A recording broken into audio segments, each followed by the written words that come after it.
were pretty looking people, but I can tell you people, they were the devil's children.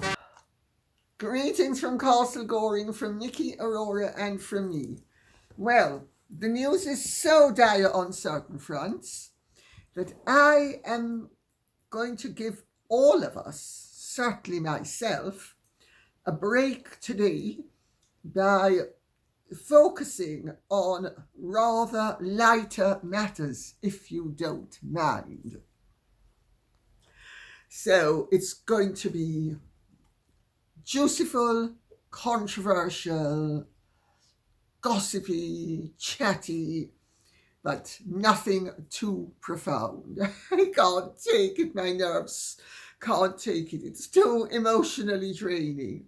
So, on Thursday evening, I will start off with that on Thursday evening, I attended the book launch of Karen Phillips' Get Carman. It's a very interesting book, and I am going to ask Sean to post a photograph of me with Karen and the book. It's about George Carman, the famous, some would say notorious, barrister who was, I have to tell you, he acted for me against various newspapers, including associated newspapers in the 90s. And Mona Bowens phoned me up and she said, "You have got to hire George Carman before the opposition hires him." She said, being cross-examined by George Carman was like being ravished 1,000 times over by a monster, because he had given her the most awful time in the witness box. And my solicitors instructed George Carman to act on my behalf. And we had a conference, and he was saying he was going to be devil's advocate. And he took, you could tell, he took sadistic delight in being as vicious and intrusive, pressing all the buttons he hoped you had. And I thought, if this is what he's like when he's supposed to be acting for one, what would he be like when he's acting against one? And he continued, and he was so dreadful, I actually walked out of the conference with my solicitor in hot pursuit, because I snapped at George Carman. And I said, "Are you accusing my father of being a pervert? How dare you?" And I stormed out. And Christopher said to me, "Oh, Georgie, you know, he's playing devil's advocate." But I detected the measure of the sincerity of the enjoyment he possessed as he was effectively being sadistic. And Christopher talked me into going back in. And I did. Well, Karen has written a book about him because they were great friends, and she's a barrister, and she used to do cases with him, and he started to write his memoirs and died before he could finish them. So she's finished, in a sort of way, his memoirs for him. I'm sure those of you who are interested in the law will enjoy the book. I have to tell you, He was dreadful. Sorry, Karen, but he was. Anyway, she liked him, that's for sure. And he certainly liked her. I wasn't so sure about him.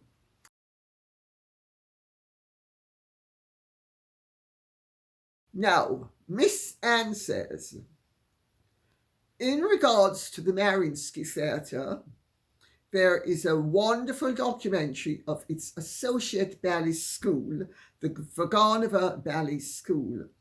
It is the 1977 film, The Children of Theatre Street. It was narrated by Princess Grace of Monaco.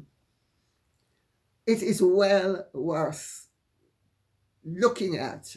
I'm sure you can get it easily off Amazon. It is really just wonderful. And it shows how ballet dancers start very young, and if they're going to be great, they have to start young, and they have to be tremendously dedicated. So to those of you who are interested in ballet, The Children of Theatre Street, narrated 4 years before she died by Princess Grace of Monaco. And then thank you, all of you, who, because I forgot the name of the illegitimate son of Catherine the Great, whose palace was near the Alexandrovsky Palace in St. Petersburg that the City Council of St. Petersburg offered me to buy. Count Alexei Bobrinsky. He was Catherine the Great's illegitimate son, and interestingly enough, he was not ennobled by Catherine the Great, but by his half-brother, Tsar Paul, who within 5 days of acceding to the throne made his half-brother Alexei Bobrinsky a count. And the Bobrinsky counts played a huge part in Russian life. They were also, interestingly enough, the family that they were wonderful entrepreneurs and businessmen. Although, of course, Alexei Grigorovich Bobrinsky's father was Prince Grigor Orlov. Gregory, really, actually, not Grigor, Gregory Orlov. And who was Catherine the Great's lover. And so he was an aristocrat on one side of the line and royal on the other. But they had hugely entrepreneurial genes. And that family ended up being sugar magnates. They were at the forefront, along with Napoleon Bonaparte, of converting beet roots into sugar, beet sugar, which of course is what caused the collapse of the sugarcane industry and ruined the West Indies. So now that we're off all of that, let's plunge in with what QPR says. And we're going to get to some juicy stuff, okay? But I need a little break. I'm sorry from all of the heavy-duty stuff. QPR says, Lady C, you feature in Yahoo's news coverage of the latest I'm a Celebrity.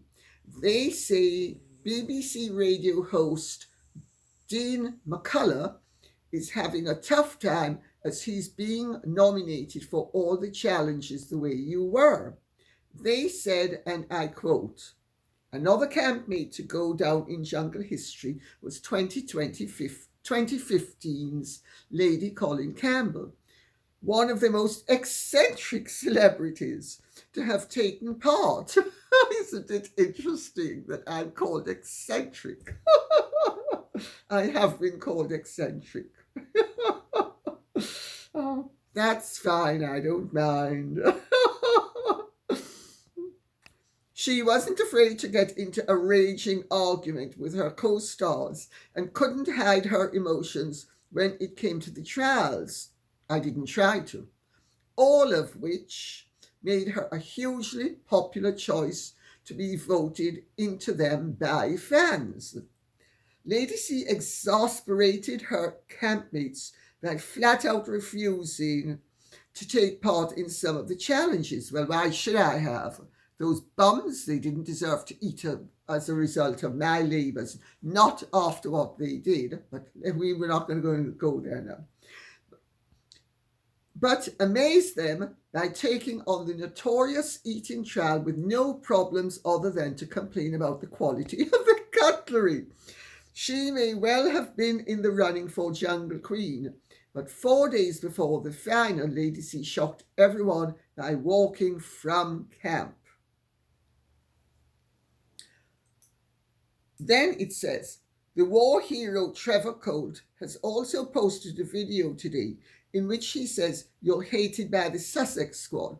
Would you please have a look at it and tell us what you think? Talk about varied subjects. Okay, let's take I'm a Celebrity first, because it's on at the moment. And to those of you who don't know, it's the most popular show in Britain, and it's been running for over 20 years because I took part in the 20th anniversary during COVID, the 20th anniversary show. So it's been running for, I suppose, about 22 years now, or whatever. It's been running from a while. And, well, I left the show because I was basically shoved out. And I've said this before, so bear with me if you've heard it, but many people I suspect will not have heard it. I thought it was because I threatened them the morning that I left with a lawsuit because I was sick and tired of Tony Hadley following me around the camp at the behest of Duncan Ballantyne. And I just thought, so I threatened to sue them if they didn't call off Duncan and Tony. And that's why I thought they offered me to leave. And more or less through the psychiatrist Sandra Scott, who they said my bad back was the excuse. But they'd managed to allow me to be doped up to do all the trials. So that was, anyway, I thought it was because I'd threatened to sue. But I walked with my fee. If you walk out without your fee, normally don't get your fee. But I got my fee. So I was delighted to leave early. It didn't occur to me that I could win. And quite frankly, I didn't want to win. To stay in that camp with Duncan Ballantyne and Tony Hadley, I'd have sooner sucked Hitler's bones, if the truth be known. So anyway, I was happy to leave. And then I was doing, during COVID, the first COVID, I think it was, I was doing a show called Celebs on the Farm, and one of the producers had been a producer on I'm a Celebrity, and she told me that the real reason why they shoved me out was that they had asked all of us the day before what would our response be if we won. And I'd never seen the show. I'd seen 10 minutes with Carol Thatcher, 5 minutes with Martina Navratilova, never seen the end, didn't know what was going to happen. They explained it to me. You walk across the bridge, there are fireworks, you're crowned with a floral crown. And so they asked me what my reaction would be, and I said, I have no idea. And they said I had to come up with an answer, put myself in the position. And so they explained to me what happened, and I said, well, I suppose I'll say, well, I have enough titles already, and so why do I need to be Queen of the Jungle? And I have enough tiaras, so why do I need a fake crown? But it's nice to have. And they thought, then and there, we've got to get rid of her because she's going to just puncture the whole of the fantasy, which I would have done, and they were right to get rid of me on those grounds. So now, war hero Trevor Coult, yes, I've seen it. Thank you for bringing it to my attention. It's very short. To those of you who want to go and look at it, he has his own TV channel, and he's done something along the lines of why the Sussex Squad hates Lady C so much. And he basically says that it's because I am grand and live in a castle. And so they're basically, I mean, this is the message. I'm not quoting him, because you can look at it if you want to see it. It's fun. But it's basically actually spot on that I have good connections and that I come up with the real stuff, and it infuriates them. He's basically saying it's envy and fear, that they're afraid of my connections and they're envious of my worldly advantages. So I liked it. Also, of course, after it was pointed out to me by QPR, a friend of mine also sent it to me. He's actually one of my son's godfathers. And he has a glint in his eye where Trevor is concerned. Oh dear, oh dear. Trevor appeals to both the ladies and discerning gentlemen. So I hope that doesn't embarrass Trevor Coult. But he is, I know from other people, that they find him very attractive. And I thought it was very sweet of him to say what he said. And I think actually it's right, because of course he is fully aware of the fact that the Sussex Squad have tried to set me up recently with this whole nonsense about the fake Thomas Markle account. And how the heck, if they didn't set me up and set up the whole thing, was Associated newspapers tipped off about it as it happened. I mean, very mysterious. So he thinks that it's a setup. And I have to say, I think it's a setup too. And of course, Trevor makes the point that they would love to discredit me. What they try to do is discredit people who are in the know. They try to destroy Dan Wootton's credibility. They try to have Dan Wootton put in prison. That's right. Unbelievable. And incidentally, Dan Wootton has announced that he has had over 50, he's passed the 50 million mark of viewers after only 4 months on YouTube.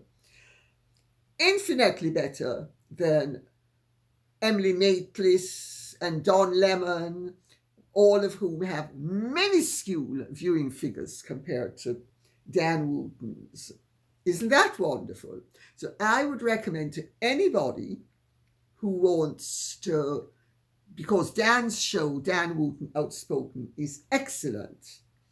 And he has really top line contributors who are not afraid to give their opinions. He is a free speech advocate. And it's really worth seeing. And he covers a host of subjects. So I say that for what it's worth. And now we will plunge in with rather more gritty stuff to do with Harry and Meghan and the royals. Kristen Anderson says, it is appalling that they are allowing Harry and his lawyers to invade the privacy of the royal family, given these claims are a clear farce and motivated by Harry's personal vendettas. I am a lawyer and something here stinks. There is no basis for this depth of discovery when the claims are at best tenuous and at worst a frivolous lawsuit designed to humiliate the royal family and allow Harry to use the legal system to pursue personal vendettas. I basically agree. I don't know what Mr. Justice Fancourt was thinking of. Mr. Justice Fancourt could very easily have said, sorry, no, this goes way back to when Harry was a little boy, and this is all massively out of time. But maybe Mr. Justice Fancourt knows more than you and I know. And maybe Mr. Justice Fancourt is giving Harry and his side every opportunity to dig a deeper hole for themselves. Or maybe Mr. Justice Fancourt basically has another string to his bow, which I'm not even going to speculate upon, just in case I should ever come before Mr. Justice Fancourt. So, on that note, I will say, Donna Relaxing says, oh, Lady C, your description of Prince Harry at the 25-minute mark of this video. If this is how Harry feels, there is no separation going on in California. Think about that. It was like a huge light bulb going off in my head. The separation, ending of that marriage would lead to the idea that Harry would not do such a thing at his family, as he would be on his way to doing amending, as you say, Lady C, a rapprochement. Well, yes, I think you make a very good and interesting point. If Harry and were truly going to be separating from Meghan sooner rather than later, he would be going out of his way to mend fences with his family. There is no suggestion that he's mending fences with his family. In fact, a wonderful person called Josh, who sends me stuff from America, my Sherlock Holmes, and I won't mention his surname in case he finds it embarrassing. But of course, if he doesn't find it embarrassing, next time I'll mention his name. He sent me something from Closer magazine that has just come out with Harry and Meghan announcing through their sources. Isn't it interesting, by the way, how Harry and Meghan spell their names sources? I thought Meghan was spelled Meghan and Harry was spelled Harry. I didn't realize that those two names were often spelled Sources, but evidently they are. Well, Harry and Meghan have announced that they are terrified that they're going to be booted out of America, which of course is nonsense because it says they're going to be deported. Meghan can't be deported from America. Meghan is an American. So right there, there comes the duplicitousness and there comes the mendacity. But anyway, they're worried they're going to be deported from America. And so they're going to have their last Christmas in Montecito with the kids and with Doria. Well, all I can say is, Doria, bring me weed. I hope Doria is bringing the weed, and I hope nobody's going to be marching Colombian style. I hope not, but anyway, here we go.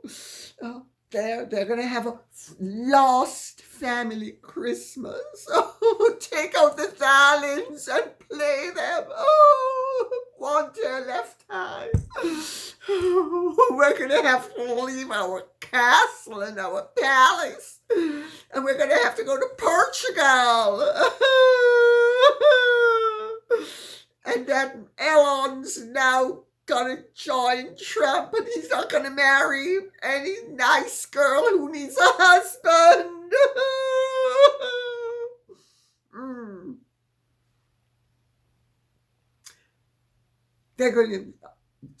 They're playing the sympathy card. They're playing the we're so tragic card. They're playing their typical games. There's no danger that I can see of Harry and Meghan announcing their separation in the foreseeable future. So, that ship keeps on sinking. Oh, poor Megsy baby and H. My heart bleeds for them. Actually, my heart bleeds for the children. Windsong says, the king looks tired and ill in recent photographs. Well, he should. I mean, he's been very busy. Busy enough that if he were in robust good health, he'd still be exhausted. I doubt he has the energy to fight back against Harry. Who would have thought that Harry would have turned into such a dreadful person, constantly bad-mouthing and fighting against his family and his country? What can he possibly hope to achieve, as every time he pushes back, he further alienates the general public? The problem with seriously disturbed people, the problem with mad people, the problem with people who are educationally subnormal and incapable of learning, the problem with people who have personality disorders, and especially people who have antisocial tendencies and fall into the bracket of the psychopathic personalities, they never learn from their mistakes. So,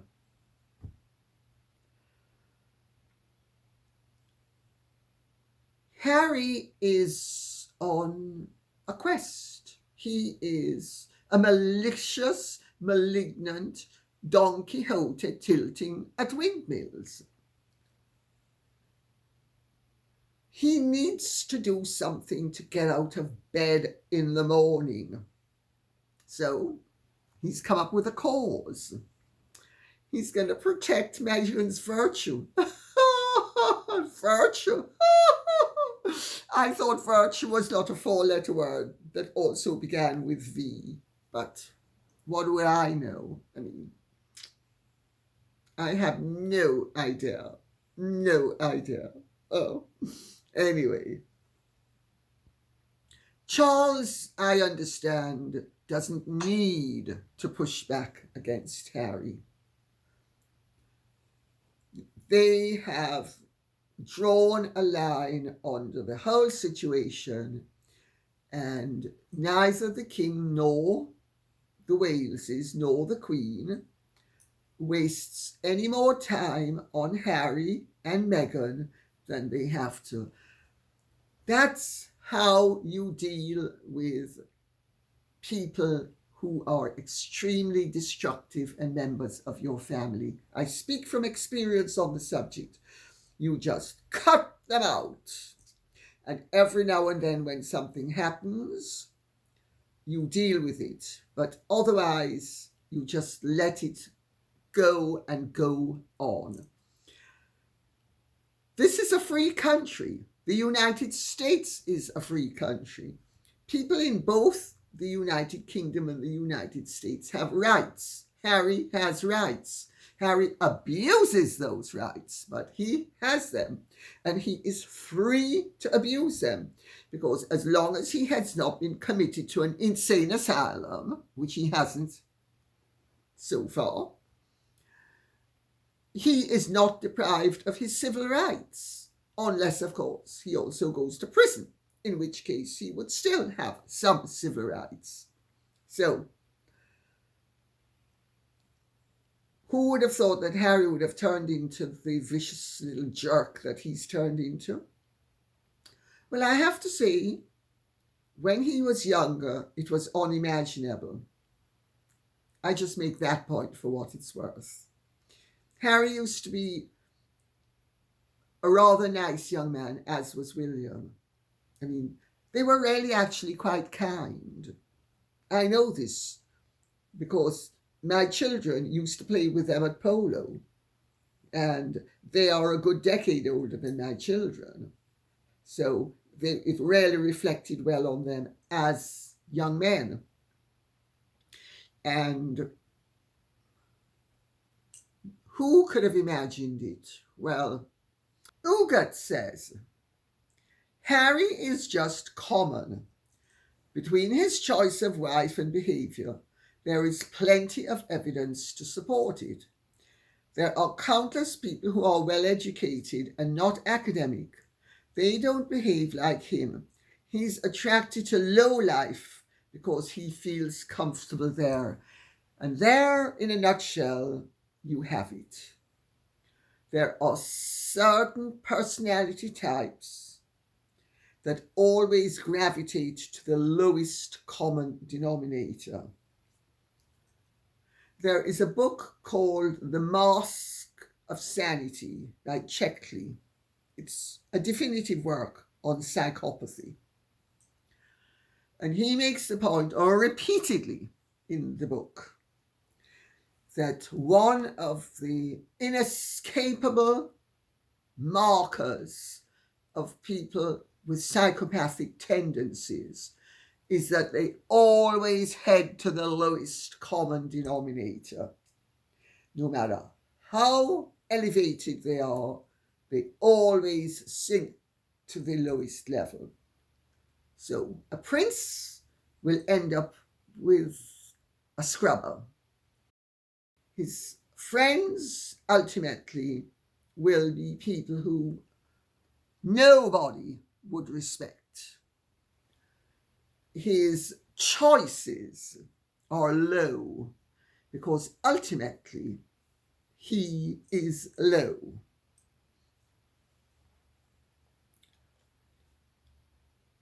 Does Harry provide evidence of this tendency? Well, certainly this person thinks so, and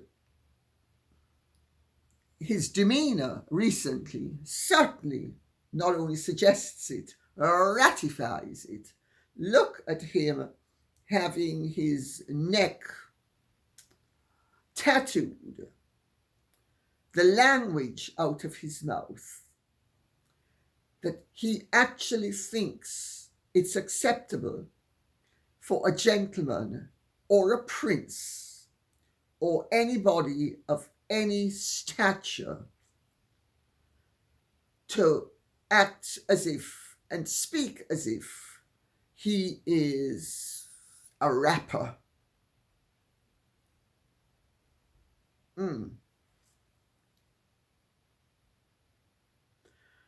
Candy Guinness says, Harry has downgraded himself to Meghan's level of low, to no shame, no scruples or class in any way, shape or form.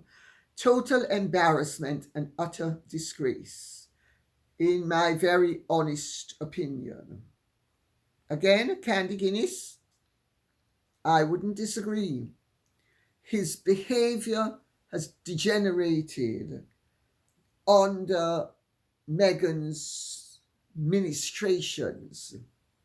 in the most appalling way. You only need to think of Harry before his marriage and Harry now. Yes, before his marriage he was louche, he could be druggy, he could be irresponsible, he could be out of his mind, obscene. Look at him playing strip poker and being photographed playing strip poker. I mean, I'm sorry. No rational, responsible 22-year-old behaves like that. So even then, the tendencies were there. But at least he wasn't flaunting it. The photographs that were taken were snatched photographs.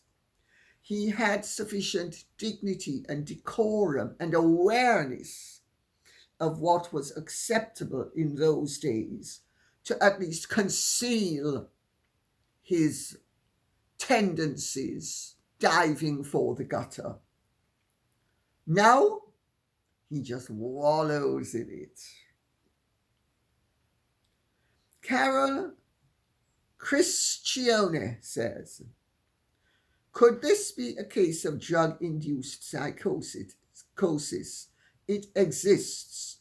The condition is horrendous. Yes, it could be. I mean, I'm not a doctor, but I certainly studied the whole business of addiction and personality disorders to write Daughter of Narcissus. And it's a subject that I have kept abreast of. So I would, without being a medical expert, I certainly have more knowledge than a lay individual who has never been exposed to or studied the subject.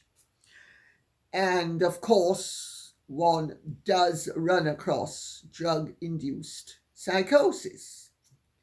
And one of the things that will induce psychosis in certain individuals is the heavy use of marijuana. I've actually seen it in cousins of mine. I had a very handsome cousin called Richard, who, when he was 13, started to smoke ganja with the gardeners. And Richard ended up totally off his skull. And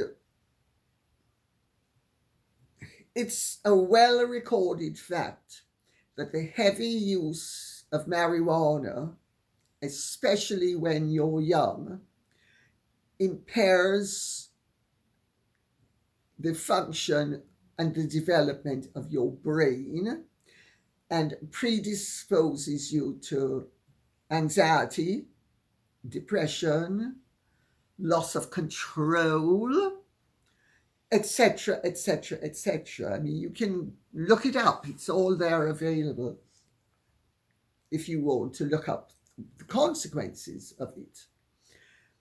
And Harry displays the progressive signs of somebody who has been damaged and who does suffer from drug-induced psychosis.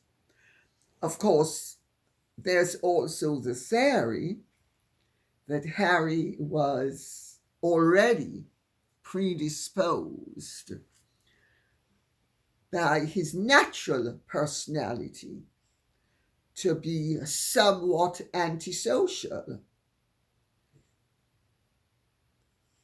I cannot think of a 3-year-old who would have driven his tricycle into the shins of one of his mother's guests knowing it would hurt, and thought it was acceptable. And even though his mother ticked him off, he didn't learn the lesson. Harry has been driving his tricycle into the shins of his father, cancer-ridden father, his sister-in-law, because let's remember, Harry is complicit with Meghan. Just let's not forget what Amit Scabies did with Endgame and the trouble to which they went to set up the situation of taking advantage of the Dutch publishers and lying about the behaviour of the Dutch publishers to be able to release to the world the accusation that Charles and Catherine were the guilty parties in terms of negative comments about Archie's skin colour. This is malicious. This is the adult Harry, figuratively, standing by and allowing. So he's responsible as well. The accusation to stand, even though he himself has denied to Tom Bradby that either he or Meghan ever said it, but they accepted an award from Kerry Kennedy for fighting racism within the institution of the royal family. Then said, no, actually, we've never said this. So, is all of that consistent? No. Is it malicious? Yes. Does it suggest that this is a couple that has the faculty of reason? No. Does it suggest that this is a couple that understands that there is a degree of consistency in the truth that there is not in dishonesty and lies and false accusations and wild psychotic accusations? What does their behaviour tell you? I know what it tells me.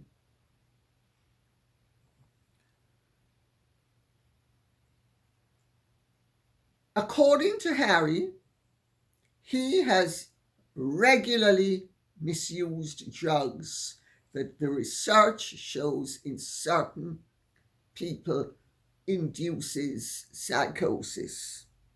Harry's behaviour is that of a psychotic.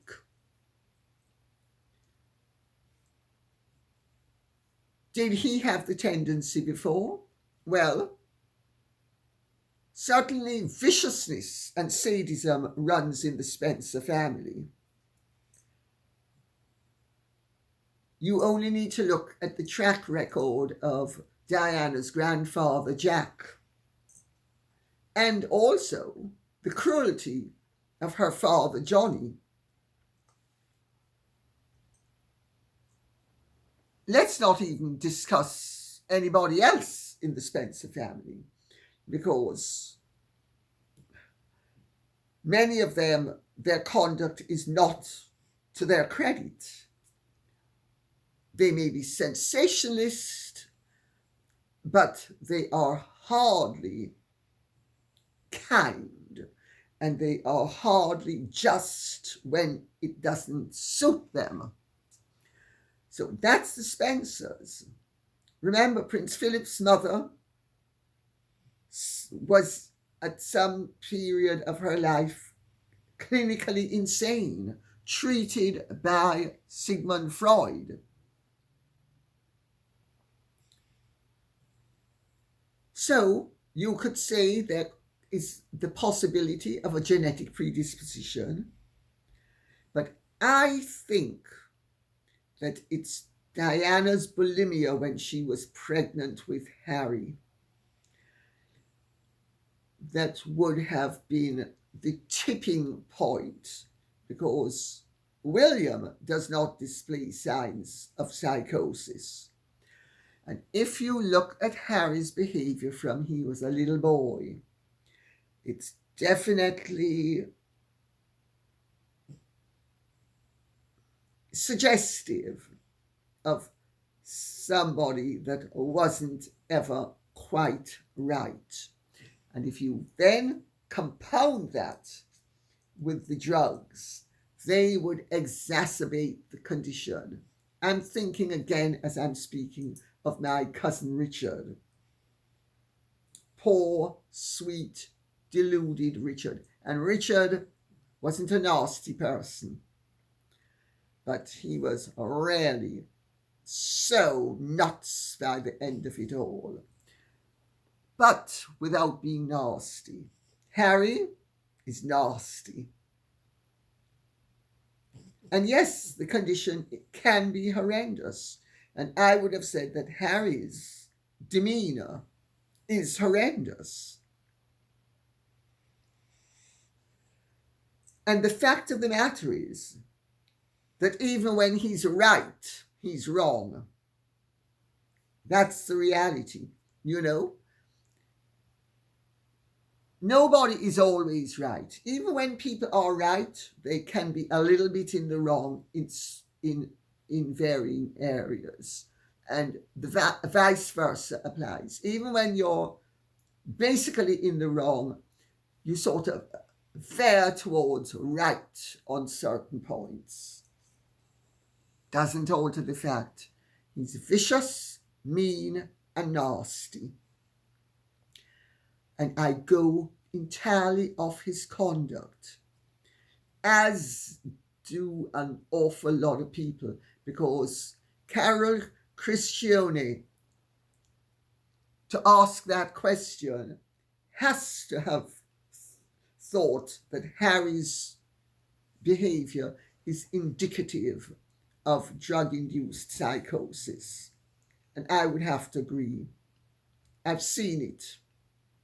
Not only my cousin Richard, but I've seen it in other people. Sad.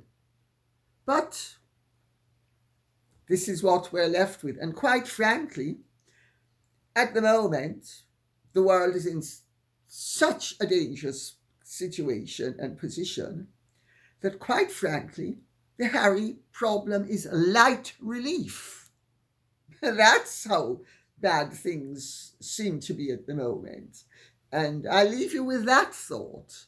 And on that note, I'll say thank you very much for listening. I hope this has been of some interest to you. If it has, please keep the questions and comments coming in so I will know what ground you would like me to be covering with you on your behalf. Thank you so much. Take good care. Godspeed. And if you have truly enjoyed this, would you care to like, share, subscribe, press the notification bell, and a bientôt.